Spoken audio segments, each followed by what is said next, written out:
Rise and shine, Continental Clash fans. Day 3 has arrived, and the opener is just moments from getting underway. Welcome to the World Sports Broadcasting Network, as we get to broadcast every game of the Continental Clash, starting with, here in this Day 3 tilt, the Minnesota Machine in orange take on Pro Hockey Ontario in blue. Welcome to the broadcast. My name is Luke Jordan.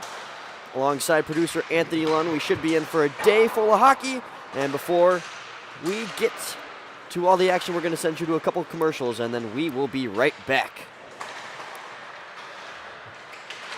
Ironman Industries stands for quality and precision in steel manufacturing. Specializing in quality of our work, we're committed to our customers. Build the future with us at ironmanindustries.com. At Ironman Industries, we forge the foundation of excellence in steel manufacturing. Our dedication to quality and precision sets the industry standard, delivering unmatched innovation that powers progress and builds tomorrow's world. We don't just produce steel, we craft a legacy of strength. With every cut, weld, and bend, our commitment to our customers shines through. Choose the steel partner that never compromises on quality. Visit us at ironmanindustries.com. Fed up with the fluffy and cookie cutter mental game advice? You're not alone. My best-selling book, Mindset First, is your guide to discover a reliable and repeatable way to dominate the mental game. You don't need to suffer from performance anxiety, overthinking, and confidence issues. In this concise and practical book, you'll learn how I coach professional athletes to get dialed in and day out. You'll see real-life examples of how athletes train their mind to consistently get in the zone. And the bottom line, you'll have the principles and the strategies to break free from the weight of results, play with confidence, and perform when it matters most.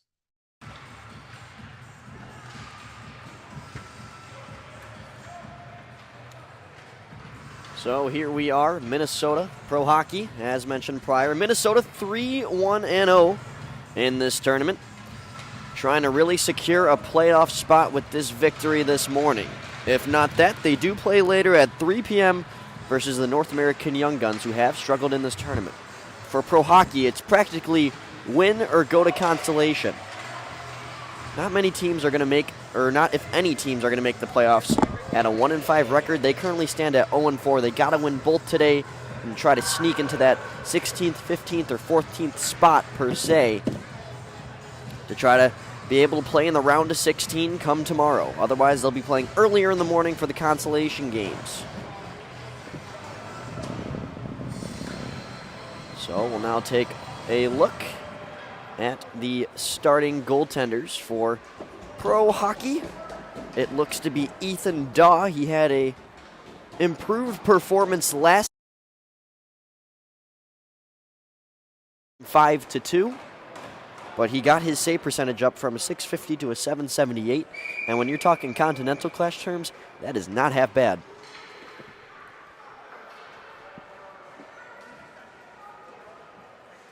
And then the goaltender for Minnesota is not in the score sheet yet, but when we catch the number, we'll let you know. So here we go. Game number 1 now underway. Day 3 has officially started here at 8 a.m. in suburban Chicagoland. Once again, my name is Luke Jordan. Producer Anthony Lunn is making all the technical things happen, and with some flavor soon to the broadcast will be coming Dylan Ward. Unfortunately, his car wouldn't start, so he'll be a tad late.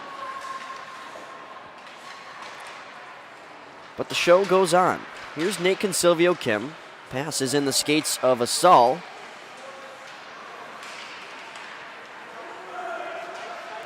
And now it's flipped ahead to Bogdan Smoliak. Here's Smoliak for Minnesota. Nudged off the puck there. And William Colleton now skates it into the neutral zone. Colleton over the far side. Backhands it ahead. And a nice defensive play there.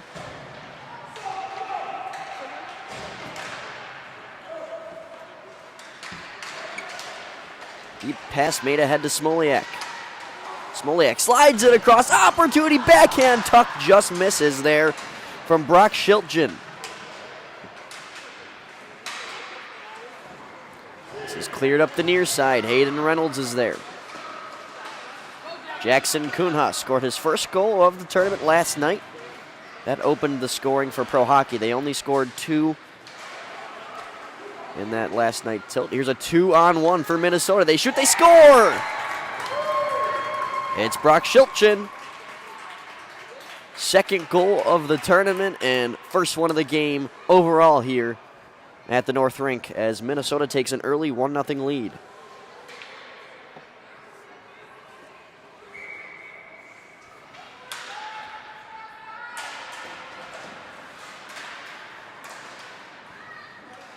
Here's Shilchin. Push the puck forward, and now it's cleared out all the way to the defensive zone for Minnesota. Primarily known as the Minnesota Machine, formerly known as Minnesota Made Hockey. And one of their alumni actually just came away with the cup. Kyle Acapozzo from the Florida Panthers, longtime Buffalo Sabre, finally has his ring to show for. Here's Kuhn now with the fire, and that is gobbled up by Jack Tam, the starting goaltender for the Minnesota Machine. Tam comes into this one with a 2-0 record and a 2.00 goals allowed average. Here's a face-off to the left of him, won by Pro Hockey. Advance to the point. Now it's Nathan Van Bree trying to cycle it back up, but it's taken away by Bodie Fuller. A nice shot block from Jacoby Jansen. And the zone is cleared. Masticello will regain for the men in blue.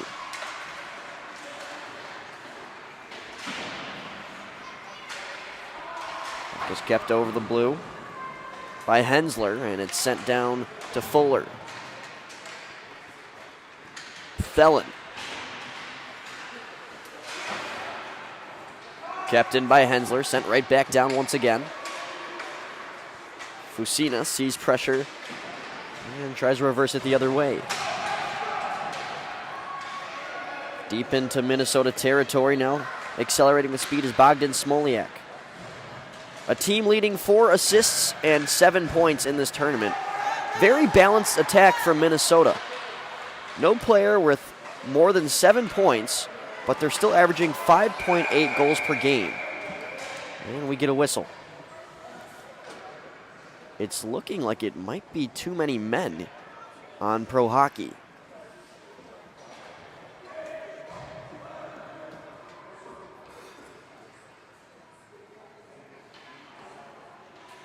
As Nathan Silvio Kim will serve.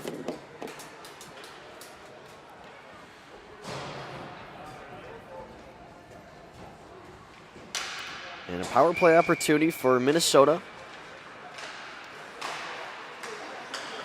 Just a subpar power play so far in the first half, approximately, of this tournament. They have 2 power play goals.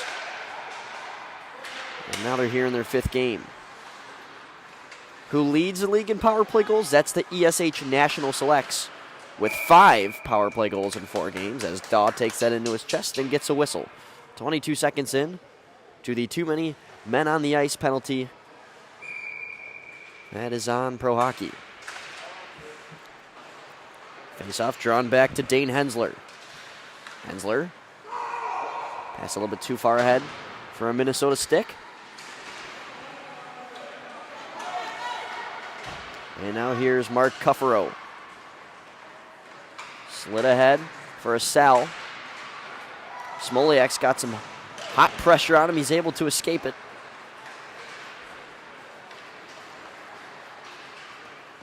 Minnesota in transition. Here's Jack Stevens. Stevens up top. Hensler for the far side. Shoveled out to Smoliak. Smoliak back for Hensler at the blue line. Hensler dekes to his forehand. Gets a shot from the slot, and it flies over the crossbar. They'll try it again. Hensler to the back door now, and the pass skips over a Minnesota twig. Still just under 40 seconds, and Tam will get a whistle.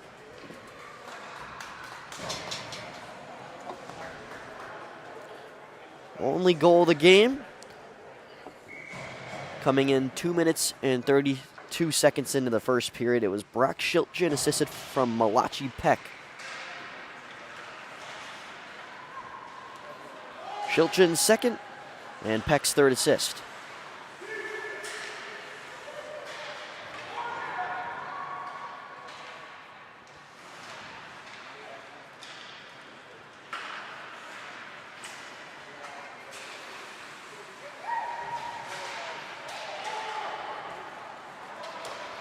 Final 10 seconds of the man advantage.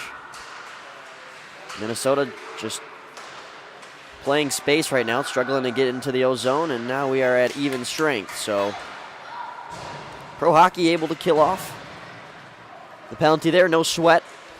Really only 2 good scoring chances there, and they came in the first minute.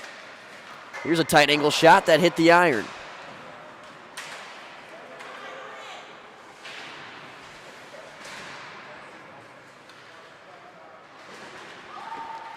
Still waiting to see who comes up with possession here. Ends up at the point. Peterson will fire, and it's into the glove of Dawes. He makes another stop.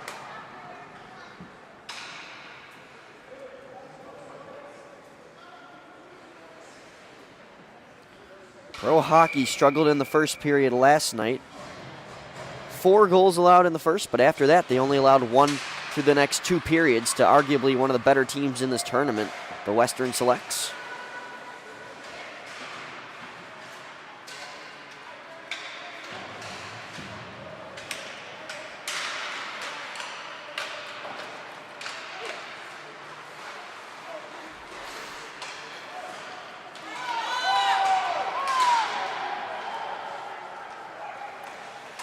Some frustration from the Minnesota parents wanting a call for some sort of hitting at that blue line. And now here comes Anders Thelen. Thelen rips one on, and it's wide left. Back below the net, Colleton looks like he'll be first to this puck. And it's cycled back down for Fusina.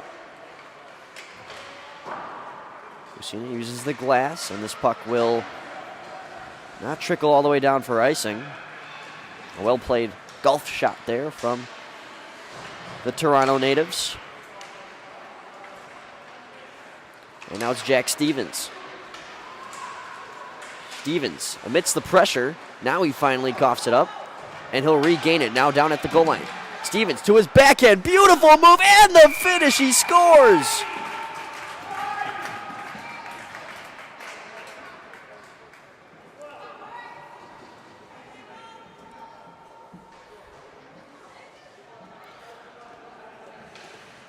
Jack Stevens with that one, now a team-leading 6 goals in this tournament.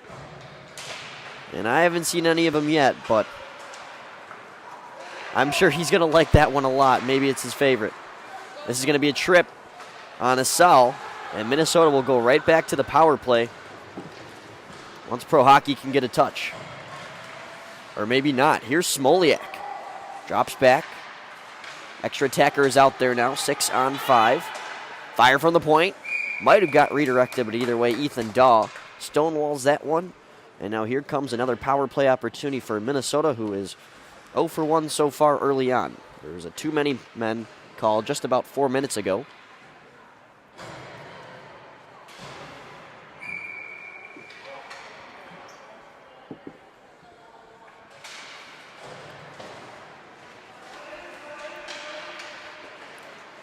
Now Stevens, the recent goal scorer for Minnesota, trying to operate this power play. Finds Smoliak. Cycles it back down. Stevens.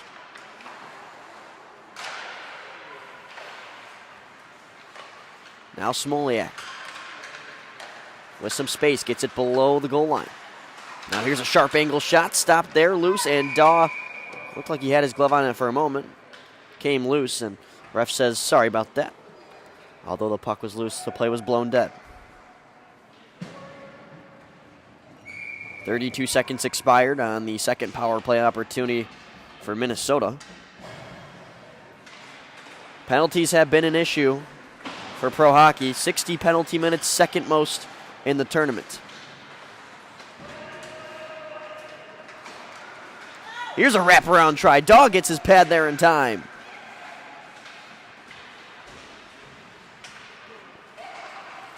Now at the point, that's Hensler. It's loose in the low slot. One was backhanded on. Daw made the stop. But Minnesota still possesses. 1 minute gone, 1 minute left on the second power play opportunity for Minnesota. They fan on a shot there. Now it's a 2-on-1 in tight. And another save there from Daw. They are just picking apart the pro hockey defense right now. Stevens holds, waits. He'll slide it across. Backdoor Smoliak shot, and that is wide. Held at the point by Hensler. Now Shiltgen. Hensler regains, sends across for Smoliak. Smoliak now under some pressure, spins out of it now, enters the slot, throws it in front, and that's a pad save. Great possession here from Minnesota, but better goaltending from Ethan Daw so far on the first minute 49 of this power play. Once again, the call was on Sienna Saul, 2 minutes for tripping. Minnesota already up to the double digits in shots with 10. Daw has stopped 8 of them.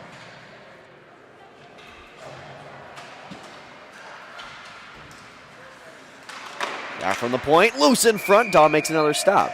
And we have some shoving after the whistle.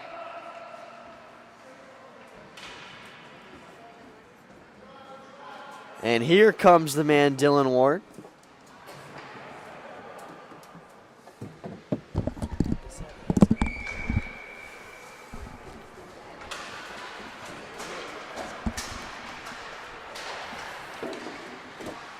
And now we are at even strength.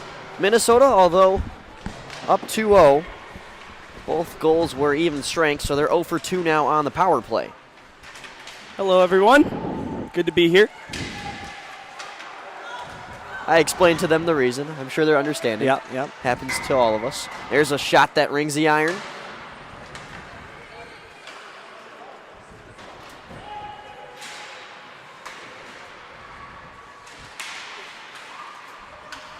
Now one thrown in the low slots. Loose and finally put on, but denied there. Nathan Van Bree will clear, although yet it felt like a power play. We were even strength, so that will be an icing. Yeah, and look, I'm 10 minutes late here of hockey time, so I don't know what you've already talked about, Luke, but obviously this is a Minnesota team that had a very emotional victory yesterday. They were up 5-2. The other team came back. They ended up winning in a shootout. As we could see, number 10 for pro hockey heading to the locker room. Not sure if that was something before I got here. Not sure, actually, as Julian Masicello will head. Looks like a broken stick as he's grabbing a new one from the locker room. If the Masicello parents are watching, I apologize, notifying you that your kid has broken his stick. That's a $300 check. Asal now trying to evade the pressure below the goal line. 4 minutes to go in this first period. Goals from Shiltgen and Stevens. Shot on there from Hensler, no issues. For Daw, who is, although letting up 2 goals, has had a pretty fair period. 10 stops on 12 shots. As Reynolds advances it ahead. Cuffaro trying to use the wall, didn't go his way.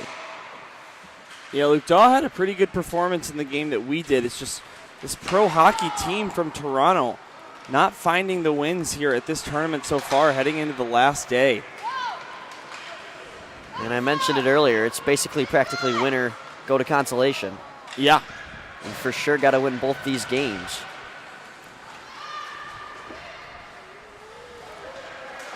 Pass intended for Smoliak. Now pops out to the slot. That shot looked like it never got there, perhaps. As Cuffaro will scrape it ahead. Held by Hensler. We've seen him out a lot. Smoliak pressured well by Kuna. He'll get it back now on the hash marks. Flips it for the point. Pass doesn't go as planned, and now it's a 2-on-1. Jackson Cunha down the right side with Reynolds to his left, and the puck escaped from him. Cunha will get a change, and now it's Reynolds below the net. He's going to try the Michigan, and he was off-ended there. Not a bad try at all. That was- We've seen a couple attempts, Luke, at this tournament. I Yeah. don't think a successful one yet, but don't cross it off your bingo card just yet. Here comes Jack Stevens. Scored the second goal here for Minnesota. Slides it, intended for Smoliak, but it hits the tape of a man in blue instead. He has a Saul. Breaks it out. Masicello back with the new stick. And offsides there on Pro Hockey. Palms go up from Consilvio Kim, but seemed offsides to us up here. Yeah, Luke, the ref blew the whistle a little late. I was going to say that looked to be offsides, and that's something we've seen a lot at this Continental Clash. Refs are not blowing the whistle till maybe a full second or two after the offside zone entry, and it's making a lot of these players frustrated, thinking that if you're going to call this offsides, let me know so I don't think it's good, and then you call it. It Yeah. just seems like it's happening a lot this tournament. I don't know if it's just me. No, as a player myself, I mean, it's definitely on the top 10 worst feelings in hockey. You got numbers, you're coming in, chance to score, and all of a sudden the whistle blows a little bit late. And even though you're offside, you're like, why didn't you tell me earlier? Don't get my hopes up. Shot there, flutters wide. Nice little move in between the legs. By Consilvio Kim. Here's Nate Consilvio Kim. He had that stripped. And now Brock Shilchin. Shilchin, patient. Double teamed down below the net. And he'll use the wall to get up to the hash marks, and that shot never got there. It hit a body in the process. In the final minute here in the first period, Minnesota with the hot start. They've cooled down a little bit, but defensively they've been on point. So 13-2 in shots for Minnesota here. Toronto's got to get something going. I'm sure they'd love to before the horn sounds here. Still in their D zone, though. Wide open pass across the ice. That hit the side of the net. I thought for a second, Luke. Might have stumped some of you viewers as well. And now Van Bree backhands it ahead, but losing his edge was a Sal, and now it's a 2-on-2 entering the zone here for Malachi Peck. Malachi Peck hit from behind. That'll be a penalty on Mark Cuffaro. And this will be a penalty that will not only be 12 seconds here, but bleed into the next 1:48 of the second period if Minnesota does not score. Just about right off the draw here. And you talk about power plays carrying over into the next period. Of course, at the junior level and really just anything above youth in general, you're going to get a fresh sheet of ice each and every period. But here, they will not get a fresh sheet of ice to work with on the power play, but they will have a chance of talking things over at their bench, assuming they don't score here in 10 seconds. Here's a one-timer. They score! Ho-ho-ho! What an unbelievable rifle from Bodie Fuller. And 5.5 seconds into the power play, they are now 1 for 3. Wow. That might be the best one-time shot I've seen so far this week in Mount Prospect. That was as clean as it gets.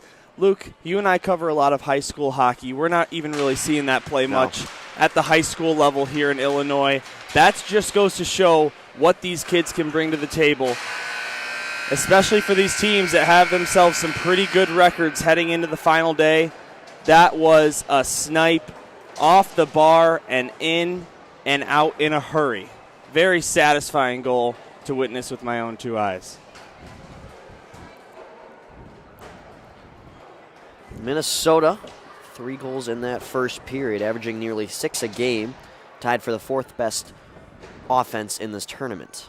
So, Luke, I'm not sure if you discussed the standings in this broadcast so far, but we have something really interesting brewing at the bottom of the table. Like we said all week long, the top 16 of the 22 teams will advance on to the round of 16. Now, as it stands right now, with 2 games left for just about everybody, the number 16 team is Boston Hockey Club. They don't have a point. They are 0-4 with 4 regulation losses. And in 14th and 15 are Metrics and Battery. They are also 0-4, but they do have 1 point apiece for overtime losses. Out of the teams that don't have a win, I looked at the schedule. There are 3 occasions today where 2 teams, 0-4, at least coming into today, will be playing each other. Those games, for me, I think are going to decide who gets those last 3 playoff spots. And in terms of pro hockey, if they don't find a way to win this, it's going to come down to they play Southeast Elite, who currently sit at the bottom of the standings, 0-4 and a negative 20 goal differential. And that game's at, I think, 3:45 today, local time here in Chicago.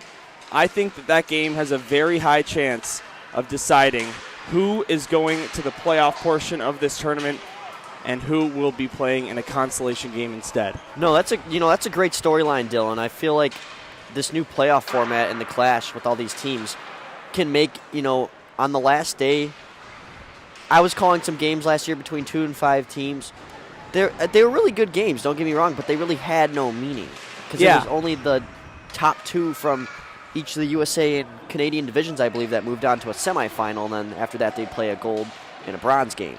But with the 22 total, now you can really games like teams that are 0-4 today that are playing each other could be more important than a 2-4-0 teams playing each other. If you really think of it that way, it's really awesome how they did it this year. I like it. Yeah, and Luke, this is obviously before my time, but maybe some of the viewers at home remember there was a time where there were 21 teams in the NHL and 16 made the playoffs. Now, for me, I think that's probably too many teams in the playoffs. You're going to have a lot of teams with losing records in the playoffs. Mm-hmm. If it's but in this tournament, it's basically the same thing. The reason I like it here is because this is not a regular season. This is a 6-game league portion of a tournament that you're only here for the week. So, I just really like, I mean, last year's format. Nice save there from Dahl. Rebound loose in front. Bayek trying to clear, and they will do so. It will not get over the blue line, though. Sent back down. I'll let you get back to play-by-play here in a second, but it's just last year's format where only the top American and top Canadian team played in the final. You just had so many games on the last day that did not matter at all. Every game here down the stretch is going to be meaningful in one way or another. Here's Smoliak. Puck loose in front. Daw pounces on that one, and we will get a stoppage of play. A very lopsided seesaw here on shots on goal. 19-2. Yeah, and that's also 4-0 in the second period. Something else that's crazy is it makes sense. This Minnesota team does not allow shots on goal. Look at Jack Tam. He's got a 2.0 goals allowed average, but when it comes to save percentage, he's got a .667. That just simply means this Minnesota defense is so good that they're making Tam go cold when he actually faces shots. But now here's a chance for some shots as Brock Shilchin will step into the box. Yeah, he's already on the score sheet tonight with a goal. Now he's going to get a couple of penalty minutes. And Luke, I got to be honest with you, I did not see the play. That must have been behind the play. It was the trailing referee that called it while the puck was down to our right. But either way, power play here, like you said. Yeah, 2 pairs of eyes. We both missed it there, Dylan. That's why we got the refs. Exactly. That's what they're here for. Numbers already. Here's Masichello. Trying to get used to that new stick of his. Yeah, right. It's always good to have a backup. Did you have a backup? Oh, yeah, I did, but it was like a 20-pound warrior stick. Made of wood, right? Yeah, I was great at face-offs with it because I could just, whack the other kid's stick into another dimension, but, yeah, no, when it came to handles and everything. Bring it out just for the face-off, then run to the bench, switch sticks. I guess that's sometimes occasion in lacrosse. Here's a Sal, 3-on-2.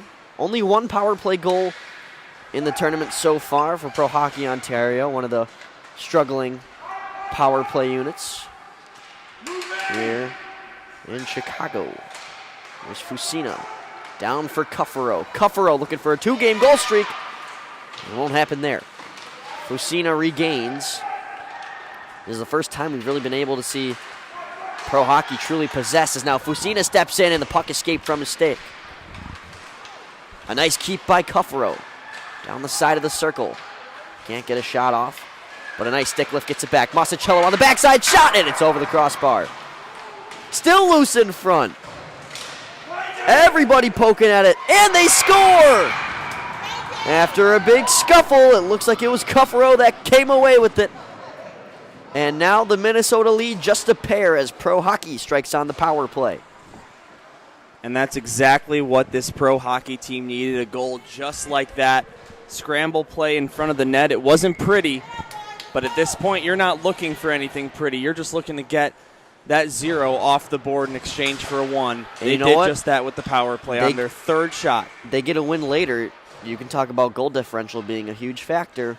So you lose this game by 1, you'll be upset, but it's better than losing a game by, 5, 6, however much. And that's been a talking point because with 22 teams in the league standings and you only play 6 games, there's going to be a lot of occasions where you can't go to the head-to-head. Bogdan Smoliak now down the right side, slides it across for his teammate, and they answer right back.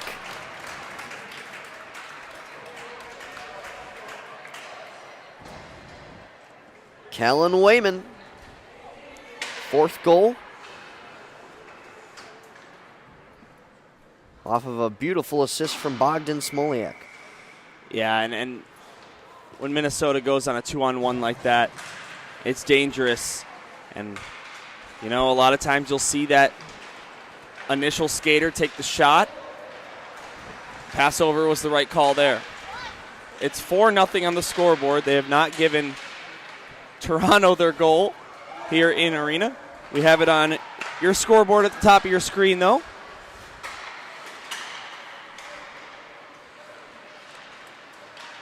Here's Smoliak. He's the one who just dished out a fabulous pass for Kellen Wayman. And now it's up on the board. There we go. There you go. We don't have our guy Silvio right now. Yeah, it's been hit or miss with our off-ice officials so far this weekend. Some of them play really good music, sound effects, do a little PA announcing as well. Oh, you've had some PA guys? Yeah, 1 or 2. Very cool. At the very least, letting us know when there's 1 minute left in the period. Yeah. But this guy we got here, and, it's all love, but we'd love to hear some music here. Reynolds. Especially at 8 o'clock in the morning when everyone's kind of already dead, it would really help put some atmosphere in this rink. No, I definitely notice when there's music and everything, the noise in general goes up. The fans get more involved. It's just overall, music's a great thing, my friend. Especially when you're doing color and you're talking basically just during the whistles. Here's a stretch pass ahead for Asal. He's got an opportunity, but he's a hair off sides. Not in your head there, Dylan. You think that's the right call? Yeah, I thought so too, and it was going to be another one where I was about to say I would have called that because I thought the official wasn't going to. Probably a good full 1.5 seconds after that zone entry is when the whistle sounded. Pass attempt coming all the way from the D zone of Pro Hockey.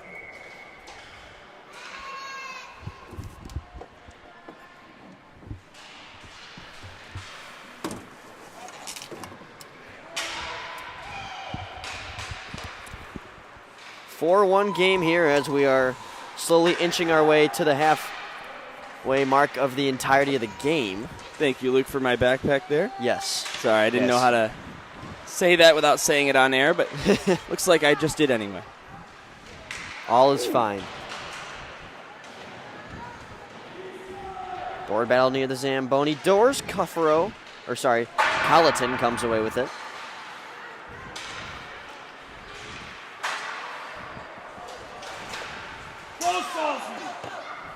Assault trying to take that puck from Peck. And Peck will turn back and get some space.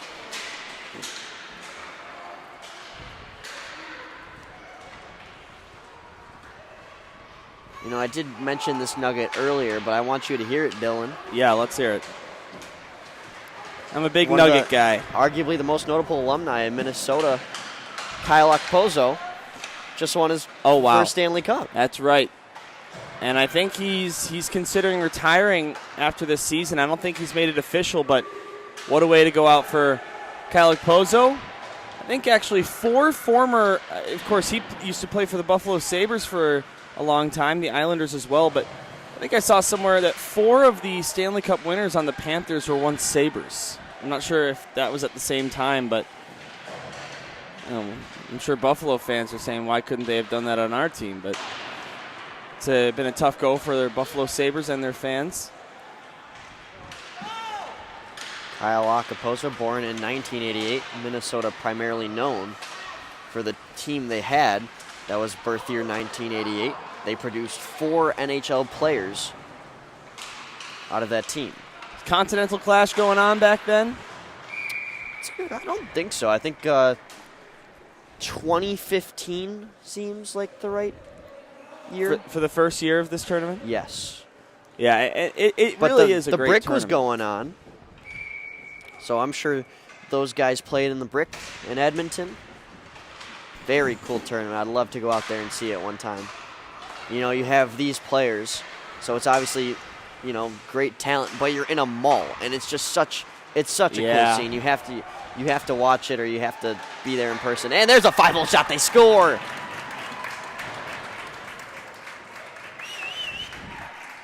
Another one for Minnesota. Yeah, 5-1 game now. Really starting to open the floodgates.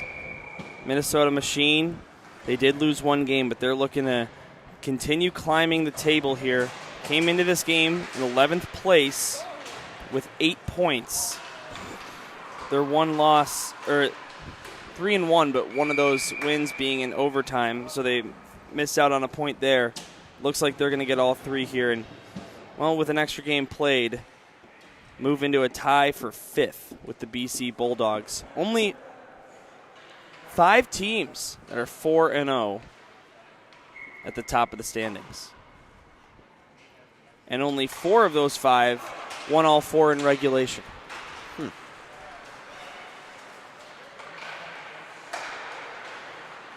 Yeah, for Minnesota, if they can win in regulation here, it'll give them a huge spring, potentially into, you know, top 8, top 7. One of the most elite 4-1 teams. And this is, of course, by the time that everybody finishes their first game of the day, I'm speaking. Of course, right now they're going to go up a heck ton of places. And Smolak tries to add on, and he does. It's a 5-goal lead. And we could potentially see the running clock appear in the third. Yes, we potentially can. And, of course, we also have the rule where if it's a 5-goal lead, both coaches could potentially agree to skip the ice cut to head into the third period. We have not seen that yet. You have not seen that yet. Oh, you have. Last night on the nightcap, it was so late. North Shore was up like 7 or something. They're like, yeah, we're not cutting the ice. Yeah. And again, it does come back to that goal differential tiebreaker, which is almost certainly going to come into effect here when it comes to seeding these teams. And, you know, if you're a coach and, you know, you're on the losing team, why not take a rest when it's not just about wins and losses here? Every game, every period matters. That was a good look ahead for Asal. He's now got it. Backhands in, takes a hop, and Tam tracks it down. 5:05 to go in the second period. And for pro hockey fans out there, this game might not be going your way, but some good news is here at Mount Prospect Ice Arena on a different sheet, the Minnesota Blades are up 3-0 in the second period over the NA Young Guns. The Young Guns, one of those winless teams in the standings, which makes it all the more likely that the pro hockey game later this afternoon is going to be a winner to the playoff situation. Bodie Fuller down the left side of the ice. He slides it across, and a big save there from Daw. Another one as he sticks that one to the corner. And I'm sure Pro Hockey will be cheering against their current opponent later on as they'll be playing Southeast Elite at 3:10.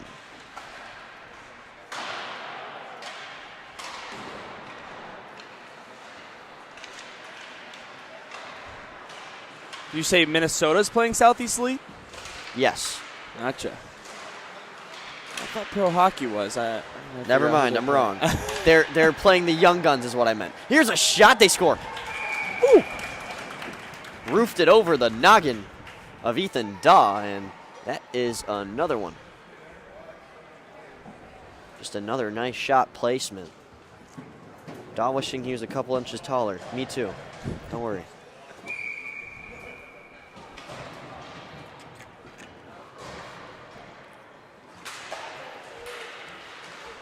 But yes, sorry for the previous confusion. Pro Hockey's going to be rooting on Minnesota because they'll be playing the North American Young Guns at 3. Yes. Me and Dylan will have the call for that, or if not Dylan, I will be here for sure. I think I am. And I think that's the game after your break. Okay. My break is actually the one at 3, now that I'm thinking about it. Oh, so it will be just me. And also Dylan will have a solo game. Is that before that? Yeah. I don't mind a solo game necessarily as a broadcaster. Depends on the type of game, too. Yeah. As there is another one from Kellen Wayman.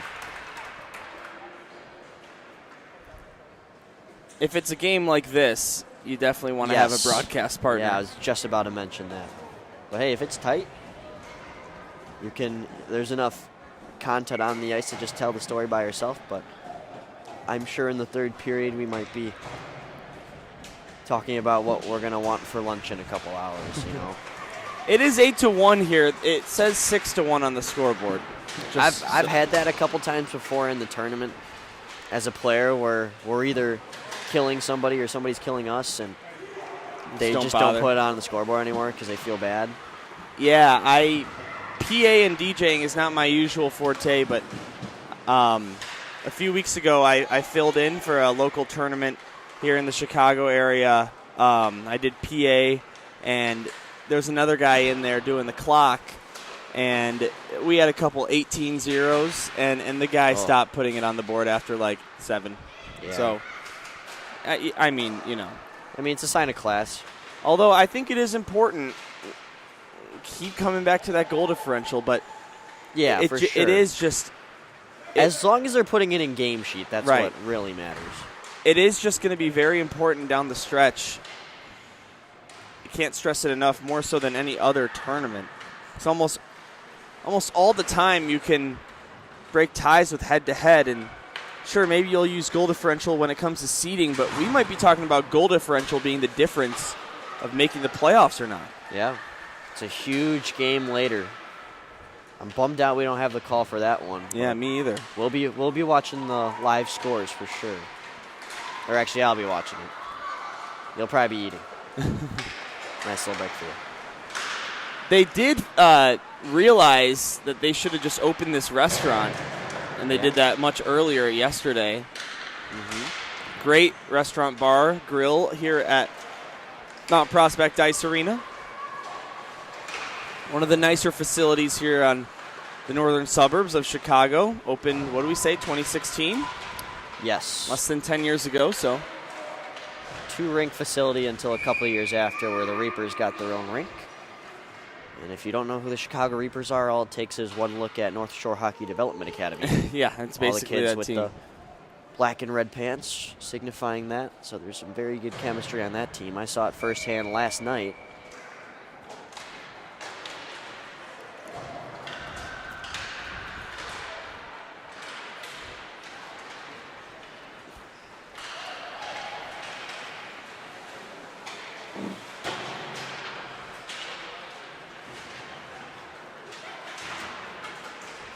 As Asal now down the near side.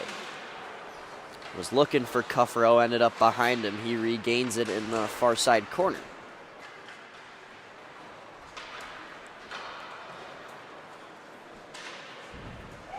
lot of space to skate here for Minnesota. Looking for a stretch pass that hopped over the stick of Thelen. At this point, Minnesota Machine outscoring Pro Hockey's shots on goal. Wow. And there is not another one. Big save there by Ethan Daw. A chance to roof it up high. And he didn't get the contact from the wood that he wanted.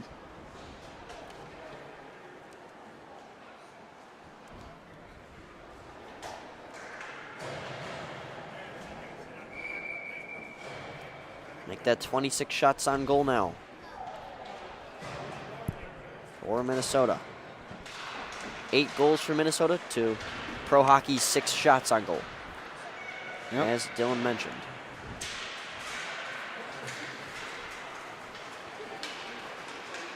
Max Beckett is sticked off of that one, and Minnesota has regained the puck. Dane Hensler, or sorry, pardon me, that is Jack Stevens. 12 and 17 look-alike at 8 in the morning. Yeah, yep. That's a classic 98, 88. Oh, yeah. And it looks like... Especially when the jersey's tucked. Yeah. It's tough. If you're watching this as a player right now, you're just getting up, good morning, don't tuck your jersey, all right? Oh, all right. No, do what you Especially want. with all these names at the bottom. So since we are the first game of the day, there's another 8 a.m. mistake, we will have a flood. So Flood indeed. Flood indeed. So once again, score 8-1 in favor of Minnesota. We'll have a running clock in the third period anyhow with this 8-1 game. And seeing as it takes 3-goal differential to get back to a stop clock, it looks like it will just be a true 15-minute period in the third. The kids from Edina, Minnesota looking for a magnificent 4-1-0 record. And we will see if they can hold on after this flood. You're watching the World Sports Broadcasting Network.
At Ironman Industries, we forge the foundation of excellence in steel manufacturing. Our dedication to quality and precision sets the industry standard, delivering unmatched innovation that powers progress and builds tomorrow's world. We don't just produce steel, we craft a legacy of strength. With every cut, weld, and bend, our commitment to our customers shines through. Choose the steel partner that never compromises on quality. Visit us at Ironman Industries. Ironman Industries stands for quality and precision in steel manufacturing. Specializing in quality of our work, we're committed to our customers. Build the future with us at ironmanindustries.com.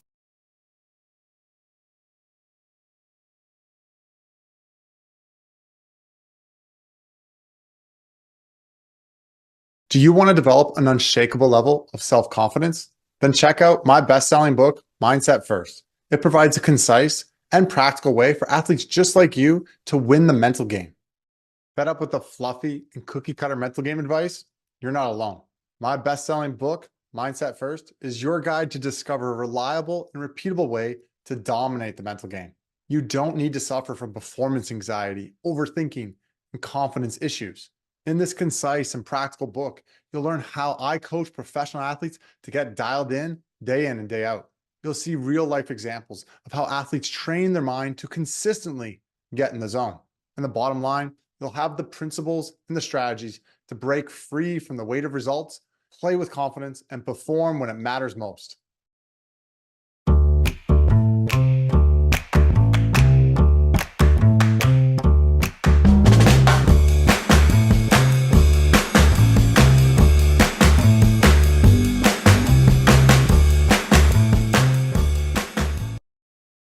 I'm Dr. Cassie Preston.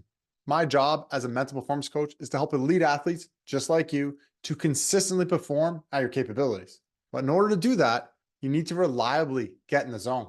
The problem is, like most athletes, you spend too much time in your own head, worrying, overthinking, and are doubting yourself.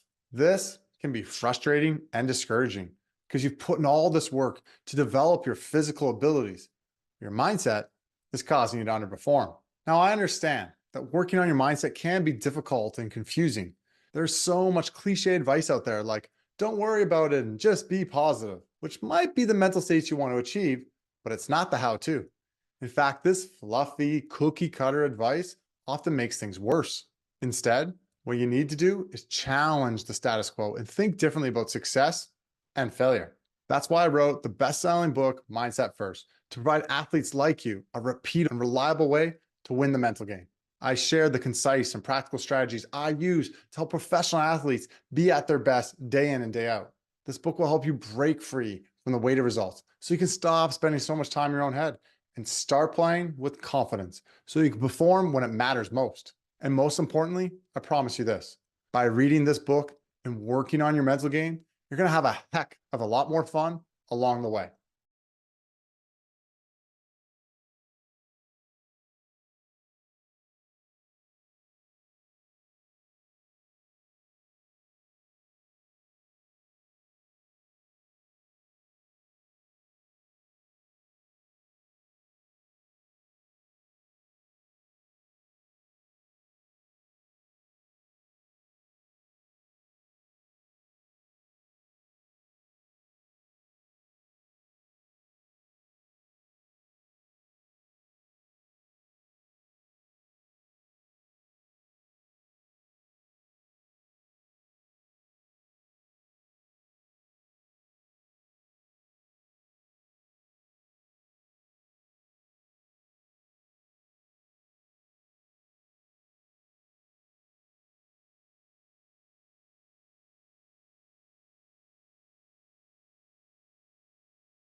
And welcome back. Third period, few moments being underway here at the Nicholas Sportsplex North Rink, as it has been all Minnesota. An 8-1 lead as we enter the third period, trying to close out on a 4-1 record.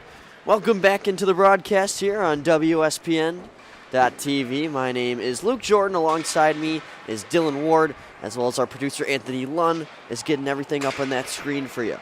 Dylan, you've seen just about a period and a half. What's your overall summary? My overall summary is this Minnesota team is fast. There's sort of a size difference that you can notice. Actually, maybe not as much as I thought. A lot of these Minnesota guys are a little bit on the smaller end, or maybe not small, just average for this age, but their speed is what's impressing me the most. The ability to create odd man rushes, it seems like second nature to this Minnesota team. And we saw them in a thriller last night, 6-5 win for them in a shootout after they led 5-3, and the other team came back. So they did sacrifice a point in the standings there, but it doesn't matter. They have already clinched the playoffs here, and they're just playing for a seed. And as for Toronto, or Pro Hockey Ontario, for all you fans back in Canada watching your guys, biggest thing here is close that goal differential as best as you possibly can. Yeah. Because at the end of the day, when we look at the standings, it could be the difference, and you could go back and say if we just, if we scored one or two more goals here, then that could have been us instead of them. We do have a running clock here in the third period. The clock did stop after that whistle, but just for a couple seconds. I'm sure it's just instinct for that guy down there, especially when it seems to be all he's doing. No music. Yes. There's a redirection, but the angle too strong. In the past, I've done a lot of radio hockey broadcasting, and whenever the third period had a running clock, I'd always just tell the listeners at home, all right, get your phones out, set a 17-minute timer, because you won't have to stop it. That'll be exactly the same as the clock here in the rink. Yeah, that's a good point.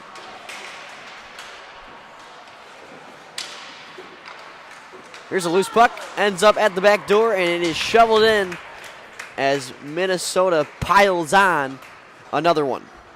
One of the easier goals they've scored in this game, and there have been a couple, I don't know if I want to say easy, but they sure make it look easy.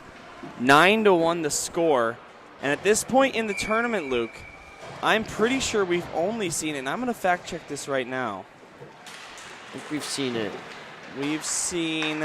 Are you talking 10 plus or? I'm talking double figures. I think we have two, because one of Minnesota's games says 13-2, but then it also says 9-2. It was against Slovakia. I think the true score is 13-2. It's really weird, and I'm not sure if it's like a glitch or it's meant to be that way, to whereas it was that bad of a slaughter, but they just simply don't publicize it unless you click on it. I didn't realize we had a 9-6 game the other day. Wow. Connecticut Junior Rangers were up 4-1 after the first period, and they lost 9-6. Goodness.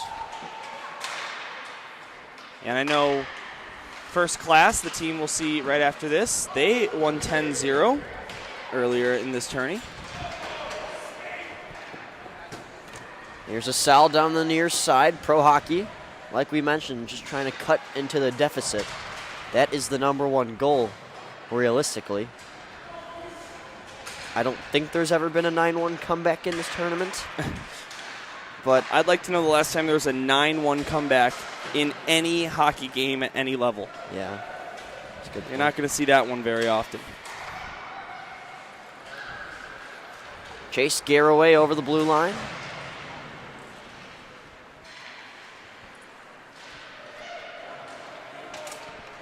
Now back to the goal line is Peterson. Gives it to his D partner. And out to the neutral zone. Toronto just a really tough schedule. As delayed offsides. It was technically taken over, but it was taken over the blue line, but we will not get a call. And you look at their schedule, Lost to the Minnesota Blades by 4. They lost to North Star Elite, another great team who's undefeated, 7-2. They lost to the undefeated North Shore Hockey Development Academy 5-2. I mean, the teams that they're playing, they're finally going to get to play a losing team. Yeah. Later today. It's really insane. This schedule is probably, just off of interpretation, the toughest schedule you could imagine. Yeah, and it makes you wonder. I'm wondering how the schedule is determined because, again, you are playing 6 games out of 21 potential opponents, or I guess maybe a little fewer since every league game is a cross-border matchup. Yeah. But still interesting to curious how the schedule is picked out. Under 11 minutes now. Here's a shot from Cuffero. I wonder if there's a method, if it's seeded, if it's random, or if it's literally just the tournament director deciding what matchups he thinks makes the most sense. Mosticello up top.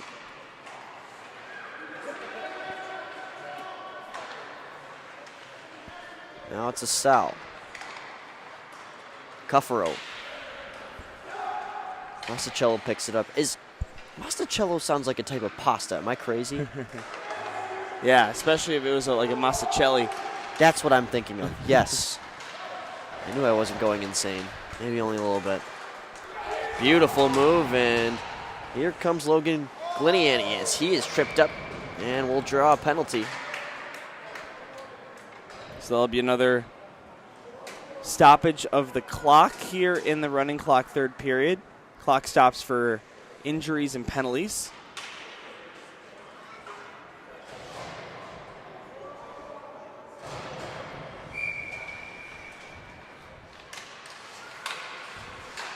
Four on four, something you don't see in youth hockey a lot. Nope.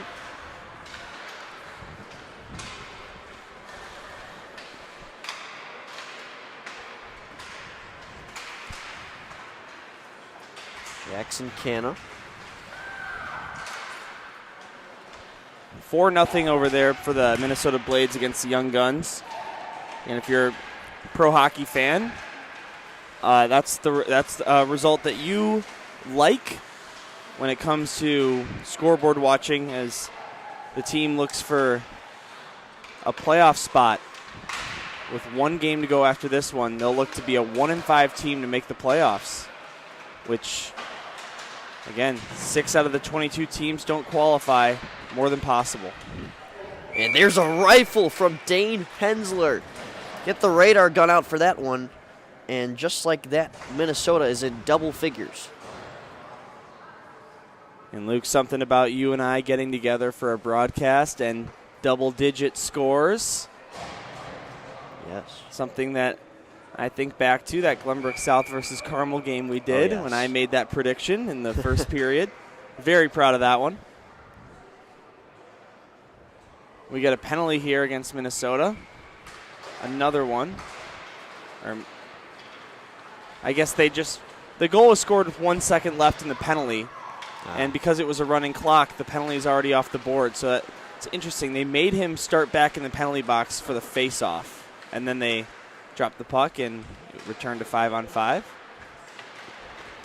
don't think I've ever seen a situation like that with the running clock and penalty expiring. That's offsides. Yes, sir. 10-1 your score here, as goal differential for pro hockey coming into this game -15. So now, as it stands right now, they'll be -24, which would be, and again, most of these teams will have a game in hand, it would be the worst goal differential and with 0 points. So hoping on a win later, as there's a nice connection to the stick of Shilchin, but Dawes stops that one. Yeah, I'm looking forward to taking a peek at these standings after every team has completed their 5th game here this morning. And it'll start to become very clear what needs to happen for these teams to make the playoffs. At this point, any the top 12 teams have clinched the playoffs. If any team has collected 8 or more than 6 points, they're in as it stands right now. There goes Jack Stevens at it. After this game, you might want to stick around. We got what should be a good one on tap. As First Class, who was number one for, are they still number one, Dylan? First Class is sitting in first place in the standings Yeah. with a 4-0-0 record and plus 25 on the differential.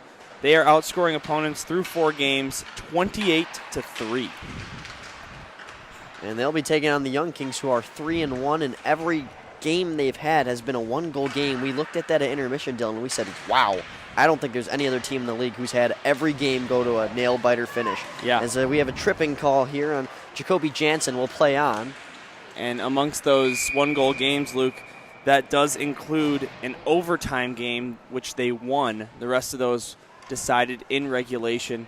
So we should be in for a good one as they look to give First Class their first loss. It was a great game. I was on the call for that one. And if the Young Kings start Ryan Longley, from what I've seen from him, we are in for a low-scoring, nail-biting game. I mean, I am excited for what comes next. By the way, Luke, I think I figured out what's going on here. Oh, never mind. I'm sorry, disregard. It was just not updating. Yeah, it says 8-1 here, but it says... So I'm wondering if there is a limit on goal differential per game, because you see that a lot in high school tournaments where it'll be like you can only have a goal differential of plus or minus 5 in one game. So even if it's like a 7-goal win, you only get a plus 5 in your goal differential. I have to take a peek at these rules real quick. Now's the time to do it with all these situations coming up. Big blocker save there from Ethan Dugg. It's a couple kicks from the bench. And I really appreciate Luke's notes here. Why, of course. A lot of that was just copy and paste. The rules part, at least. But yeah, it helps having that on a pamphlet. Here's Kunha up the ice. It's a 2-on-1. Now shortly becoming a 2-on-2. Kunha still going to try to fire, and it got in the equipment of the machine defender. That was a nice play there by Baylor Peterson.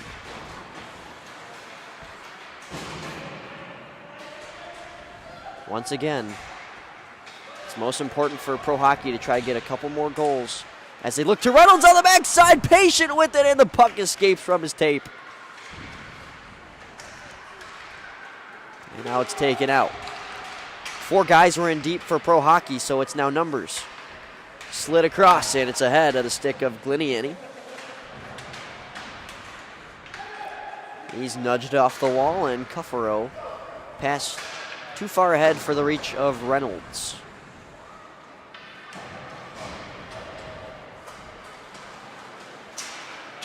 Clock still running. We have surpassed the 4-minute left mark.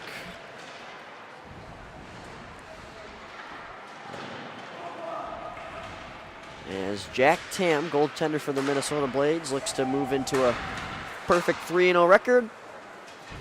And for Minnesota, they look to move to 4-1 as a whole. Doesn't seem like that will be stopped at this point. It's been quite the tournament, Luke. Lots of storylines, lots of different things to follow. And like we said, with this new format, every game today is going to have some type of meaning.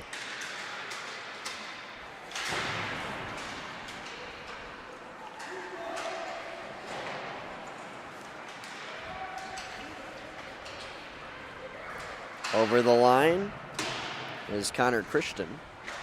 Okay, here we go. Goal differential. The maximum goal differential attainable per game is plus or minus 7. There you go. So, That's why it said 9-2 instead of 13-2. yeah, it's interesting. On the live game sheet, it says 10-1, but on this one, and I've refreshed this page, it still says 8-1, which is the 7-goal differential. So that's probably exactly what that is. Wow. Okay, that's a very good find, Dylan. So This is a 9-goal differential, so even if Pro Hockey were to score 2 here to make it 10-3, it would all count the same. So that is absolutely good information to know moving forward. Might want to write that down, folks, in case you can't remember it, because that is a very important piece of information for the day. We have a couple lopsided matchups, it looks like, throughout the day. And that will play a part, considering that you can only go +7 to the max or -7 to the worst. As here's a rebound, and they score. Now, I wonder if this will still count toward the individual stats of the players, these extra goals. I think it will, because they're giving the player the goal on game sheet. Yes. Now, I don't know if there's some type of algorithm in game sheet that's making it show the proper goal differential. Because I remember a game with First Class yesterday. They won 10-0. And look, see, it shows 7-0 on the final score, but when I view box score, oh, it still says 7-0. This was 10-0. Huh. Wait, scroll down to the goals per period. Yeah, wow, okay. Yeah, they said no goals in the third period. Yeah, that's interesting.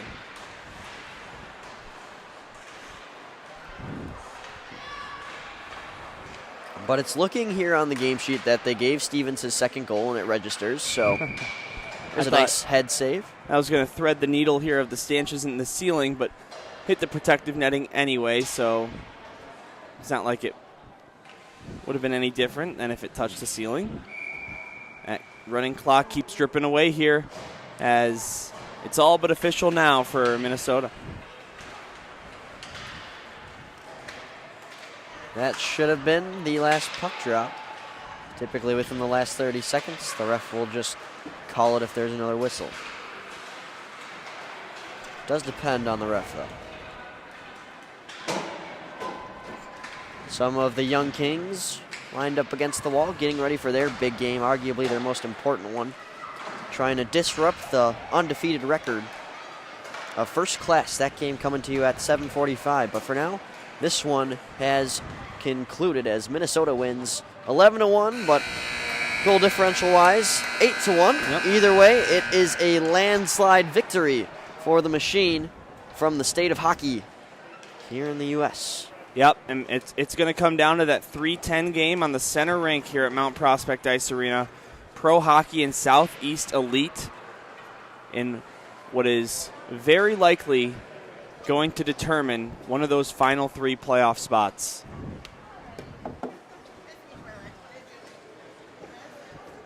So, Pro Hockey, unfortunately for them, will have to hear the Star Spangled Banner for the 5th time in a row.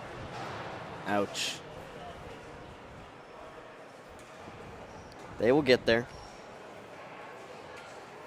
Perhaps it's later today. Yeah, we'll see. A very successful organization in the past, just the class this year. Off to a bumpy start.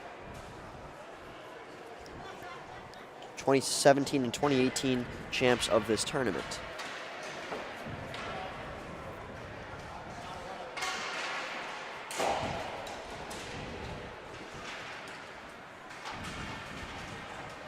Meanwhile, for the Machine, they're looking for their first one.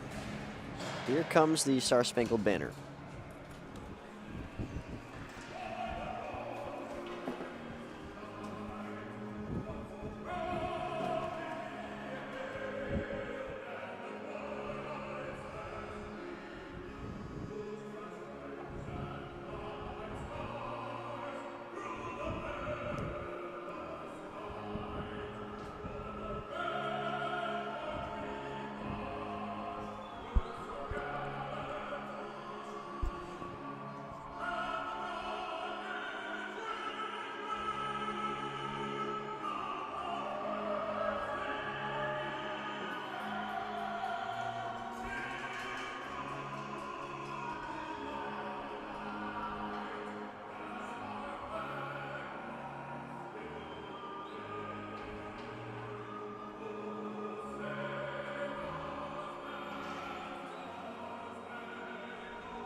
iconic Jim Cornelison. There's a lesson about Chicago culture, folks.